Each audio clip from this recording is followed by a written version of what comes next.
video is all about recovery from addiction to either substance or behaviour. My substance was alcohol, my behaviour just as erratic at extremes in the end when it came to trying to fill that gap inside. So alcoholic, now in recovery, used to be a workaholic, relationship-aholic, or ism, it was always there, and never quite sure of who I was. But I was determined to be whatever I thought I ought to be, or should be, and to fit in, and to be included, and to be a part of life. So I thought the best way, absolutely, was to put on a brave face, show up, and be a part of, and say yes when people asked me to do things, because I thought that would then lead to friendship, fellowship, or anything. So, a confused person, never knowing how to say no. I'm not sure how to let go of things either. So, drink. It was convivial at the beginning. It was joyful, happy. It helped me find emotions that I didn't know I had, like love, and sadness, and all the combinations of those things when we're involved with other people. So for me, it's been a very gradual process, getting into recovery and finding out who I am on a daily basis. So who am I today? Well, I'm Don, and I'm an alcoholic, and I'm in recovery, and I'm now connecting a little bit better on a daily basis with family, friends, and people who help me keep sober a day at a time. So who helps me, besides family and community and professionals, keep well?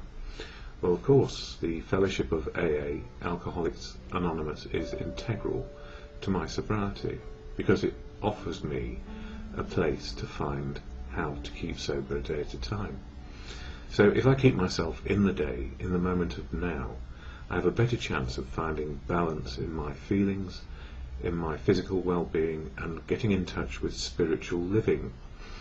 And for me, spiritual living is very simple. It's living in the now, in reality as it is, not as I might wish it to be. And I know in the past that it was very difficult to let go of work relationships, because I was driven, absolutely driven, to do my best. And I always thought that people were trying to do their best too. So if we were all doing our best, then our expectations were good. But the problem is, if we have high expectations of ourselves, we automatically assume that other people have the same expectations as well, of doing the right thing, of being involved, included, loved. And what I found in reality is that we need to check out the facts. It's all right to love people, but we need to look at their behaviour towards us. And sometimes that behaviour towards us leads us to understand that they are working to a different set of principles or views on life. And that's perfectly okay. What we need not confuse, absolutely not confuse, is our feelings are genuine and authentic. And at the same time, so are theirs. So if they don't feel the same way, and their behaviour doesn't actually help us and support us and offer inclusion, best to move on.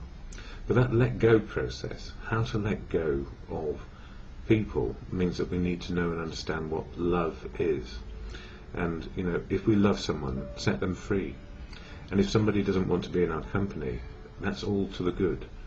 We can be sad about it and let go with love. But if we start to say to ourselves, no, they ought to be a part of our lives and I want them, then we're leading into obsession. And it's that obsession of reliance on something outside us that got me into drinking. So, drinking, convivial, happy, then sad, unfortunate, depressed. And I never knew how much I relied on it to take the edge off. And in the process of taking the edge off, it certainly took the edge off me and my feelings and my connection to now. So these days it's very good to be a part of a fellowship which offers open, honest, willing exchanges with other people to find out whether or not we are in the best place to be included, to be loved and be loved back.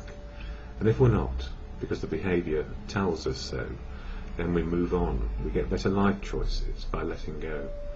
But if we're stuck in a hold-on process and it will be all right for too long, then disappointment is going to be there, and with that disappointment can come all sorts of old behaviour, which is trying to control the world, trying to make it my way, when in fact it's just the way it is.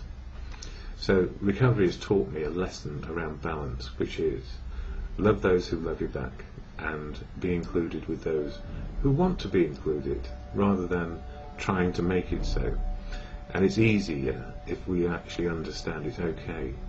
So what can spoil my day?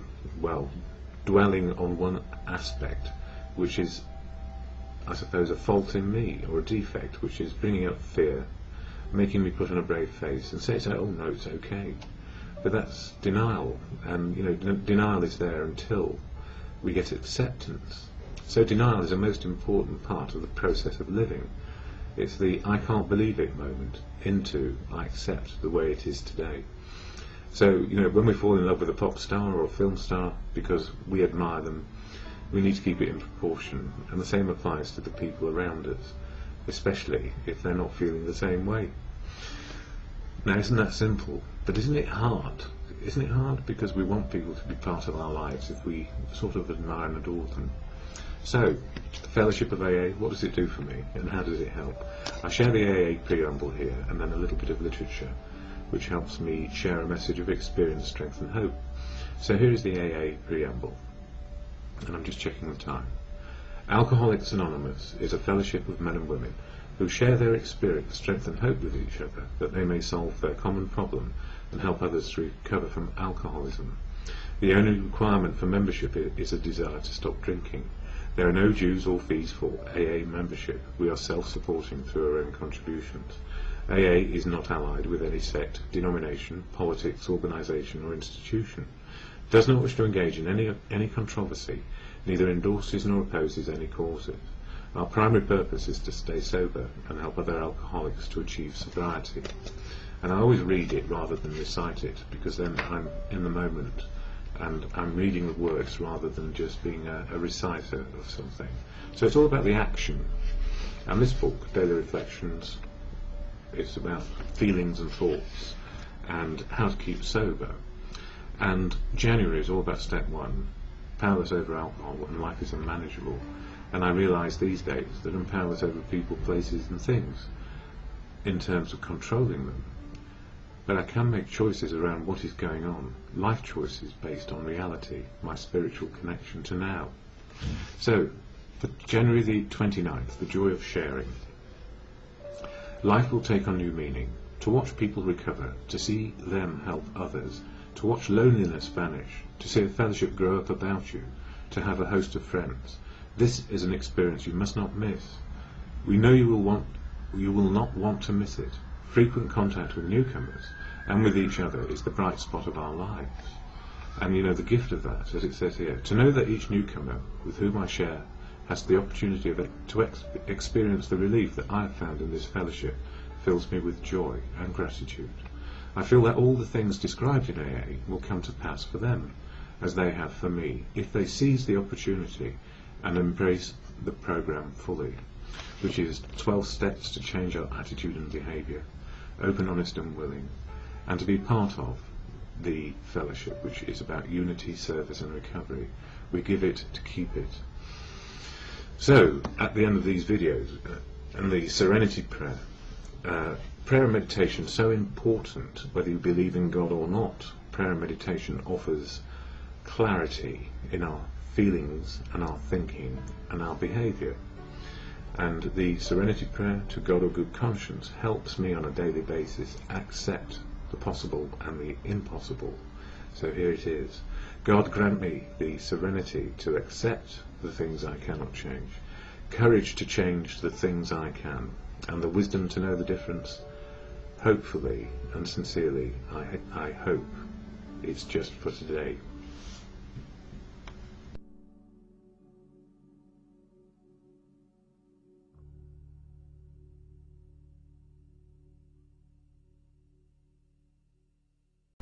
My video is all about recovery from addiction to either substance or behaviour. My substance mainly was alcohol, my behaviour wherever it would go to try and get perfection, and it was never so. Life is not about perfection. Life is about living in the ever-present moment of now and making the most of it, understanding what is going on around us. So my videos, why do I do them? It's simply part of my meditation, if you like, to actually understand how I'm getting along in my recovery. So part of my video is about my story, and part of my video is about what keeps me sober. And what keeps me sober more than anything else is going to fellowship meetings of Alcoholics Anonymous, because I meet people who are in the same boat. That is the recovery boat, which sort of floats along on a sea of alcohol, which is around us on every street corner, wherever it is. I'm mixing my metaphors, but seriously, there's an ocean of alcohol out there, and it's available to everyone if they have a real desire to get hold of it. And the trouble is, some of us are not very good with alcohol, and we're better off without it. I'm one of those, which is why I became an addict. You know, craving compulsive behaviour and trying to blot out the reality of my life, because often it was so painful I just didn't know what to do with it. So in these videos for January, it's all been about powerlessness, which is the first step of the AA program. But before I share that, I'll share the preamble, which is shared at the beginning of every meeting I go to of the AA fellowship, and it goes like this. Alcoholics Anonymous is a fellowship of men and women who share their experience, strength and hope with each other, that they may solve their common problem and help others to recover from alcoholism. The only requirement for membership is a desire to stop drinking. There are no dues or fees for AA membership. We are self-supporting through our own contributions. AA is not allied with any sect, denomination, politics, organisation or institution, does not wish to engage in any controversy, neither endorses nor opposes any causes. Our primary purpose is to stay sober and help other alcoholics to achieve sobriety. So, who is in AA? Just ordinary people who have one peculiarity, that is addiction problems, addiction to alcohol. And very often these days it's not just alcohol, it's drugs of various sorts, or behaviour as well. And part of my behaviour was all about trying to be perfect, or trying to be the person you wanted me to be, rather than actually finding out who I am really, and what may I do with my life, and be a part of. No bigger, no smaller than anybody else, just be a part of life. And as I have often said, my psychiatrist said, Freud said, what we need in life are three elements: to love, to be loved, and have something useful to do. So part of my usefulness, hopefully, and from the feedback, thank you, is to keep on with the road of recovery and sharing experience, strength and hope and how it goes. So I am a fan of AA. I've got to be, because it saved my life. It saved my life and gave me another way to see a purpose of being. And, you know, life happens, and I've got a big gap in me at the moment because the relationship has ended, and that's okay. What I don't need to do with the gap is fill it full of crap, rubbish, things which are superficial. I'd rather leave the gap open for more cherishing, interesting things to do, which are about my life and making it work. So it's been difficult, and I had a really tough time at the hospital yesterday, seeing my psychiatrist and explaining what this gap felt like, and it felt awful. And I broke down because of it, and that's a good thing, because it means everything that happened meant a great deal. So there is nothing wrong with breaking down, absolutely nothing wrong. It's recognising why and what may I do. So how am I feeling this morning? In a way, I feel pleased that I did break down, that I needed and understand I need time to heal. So the healing time will come, and I need not try and rush it. The worst of all of us do is we're rushed into making decisions, and it's better often to respond to life than to react to it. And that's very much about the fellowship program as well. It's our response to living, how we respond and be a part of, no bigger, no smaller than anybody else. So, powerless over people, places and things. What helps me keep an eye on what I'm up to and on track is the daily reflections. So I read these. It's part of my morning meditation, if you like, and it says for January 29th, the joy of sharing. Life will take on new meaning.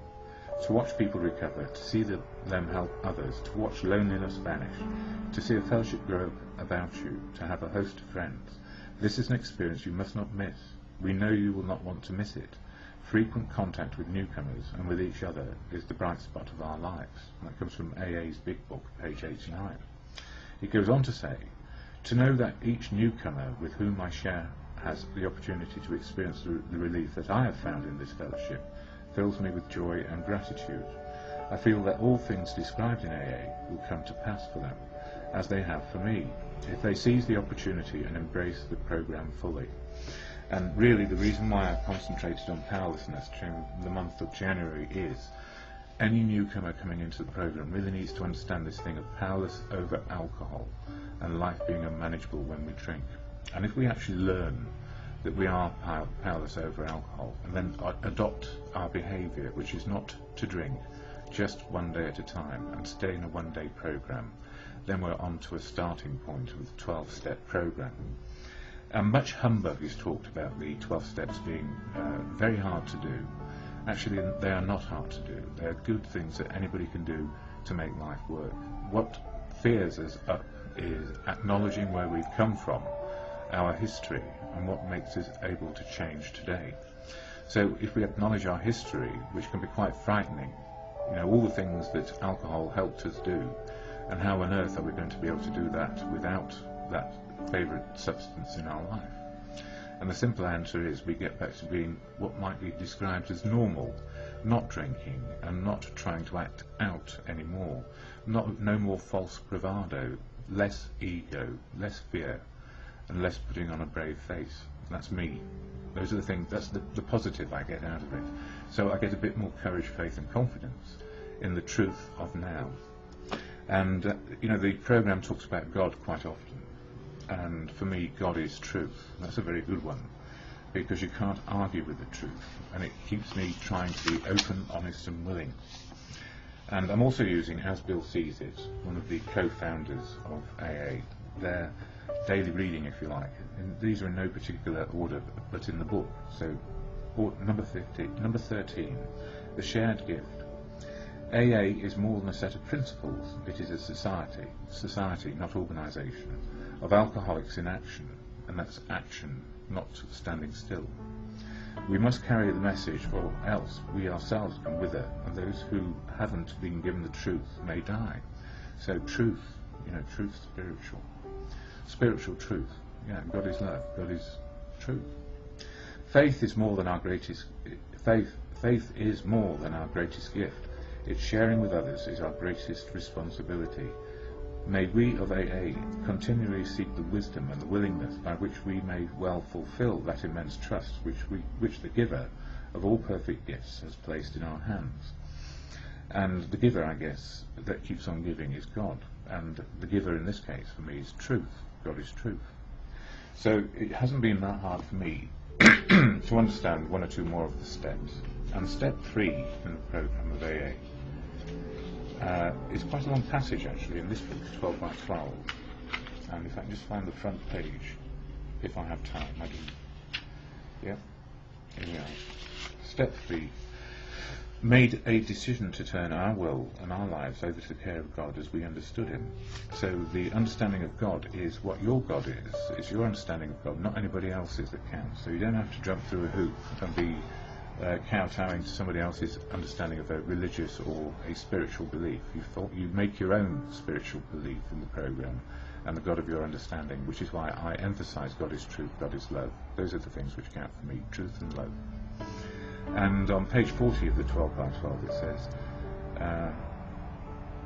that is just where the remaining steps of the AA program come in. Nothing short of continuous action upon these as a way of life can bring the much desired result, which is a sober, proper life, enriched by seeing the way life can be with truth. And there's another passage I would love to read to you right now, but I've run out of time, so maybe I'll just do another video. But for now, that'll be